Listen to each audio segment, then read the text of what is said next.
Okay, so I am in the middle of a bench press training session. And in between my work sets of bench, I'm doing some wall slides facing the wall, and then I'm also doing some face pulls. So I wanted to shoot a little video real fast just on the fly because I figured out a little tweak for the wall slide. It might be helpful to either you or your clients if you're a trainer. So a few things that I see when people do wall slides that they do wrong.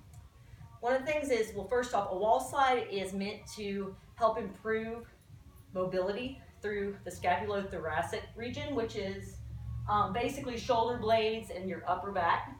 So we're working on improving mobility, getting overhead, and kind of bringing back this way. So in addition to that, we're also working those muscles that help stabilize the scapula and hold posture in a better position. So it's a really important thing for everyone, especially in this day and age.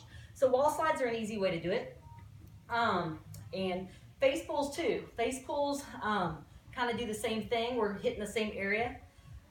So anyway, back to my point. When I watch people do wall slides, one of the main things that I always cue or explain first off is that you don't want to shrug up, because a lot of people are upper tract dominant and they tend to want to use those muscles even if they're not aware that that's happening. Their body will utilize those muscles preferentially instead of using the muscles that are meant to be targeted with the wall slide. So essentially what will happen, I'll go this way, is if we're facing the wall, so pretend I'm facing a wall, they'll slide up this way and shrug up this way. They have a hard time keeping their traps out of their ears. So I believe it was Brett Jones, RKC, one of the handful of incredible minds that I highly respect in this industry. It was either him or maybe it was Pavel, another one, but that said, coined the phrase that ears are shoulder poison, meaning that you don't want this to happen. You want to keep this pushed down and move through the shoulder. So what it needs to look like is you need to slide up this way without shrugging up. Okay, so I like doing the wall slide with an additional lift off if the person is able to go there. So a basic wall slide is just fine, but you can add to it by adding a lift off as long as everything's working well. So the way that's going to look is that you would do the wall slide kind of making a Y, and then raise the hands off the wall, come back to the wall, and then slide back down. So the little thing that I kind of discovered as I was doing these myself in between my sets of bench, by the way, shooting videos is cardio for me. I'm getting winded. But anyway, instead of just standing with what I call a parallel stance or a square stance where the feet are directly underneath the hips, you never want to lock your knees out. I'm prone to extension posture, so we don't want to go there. So you always want to keep this all neutral, right?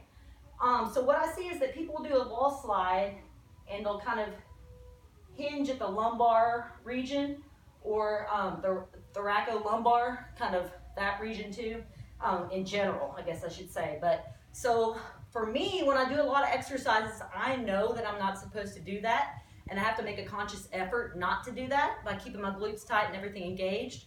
But sometimes it's hard. So what I tend to do is I'll stand with an asymmetrical stance. So I'll typically take my right foot forward usually, because my pelvis is a little bit rotated clockwise. So I'd like to stand the opposite to kind of counter that. So that's what I do with the wall slide. So what I did was I took my right foot and brought it about a foot's length so about that distance away from the toes of the other foot, hip width of course, and then I brought the knee to the wall so I can keep things nice and tight, and then from there did my wall slides. So I'm just showing them here on the bathroom door with Rosie the Riveter. I wouldn't normally do them here because there's a big poster here, but did them over on the other side of the gym. But having that asymmetrical stance allows me to kind of keep my pelvis in a more neutral position, and I don't have to worry about, even though I don't typically do it, like I said earlier, my body wants to do it. It lets me focus on what I'm doing from up here in the region that we're working, and not allow this guy down here, the lumbar spine, to want to move.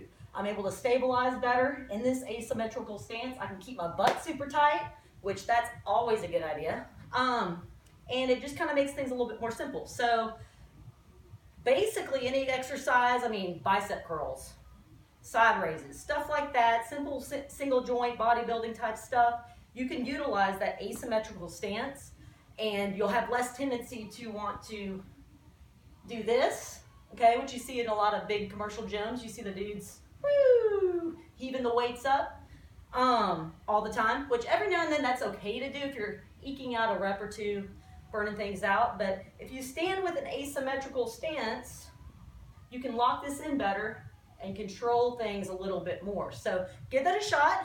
Feel free to give me some feedback. Hope it helps you out, and we'll see you later.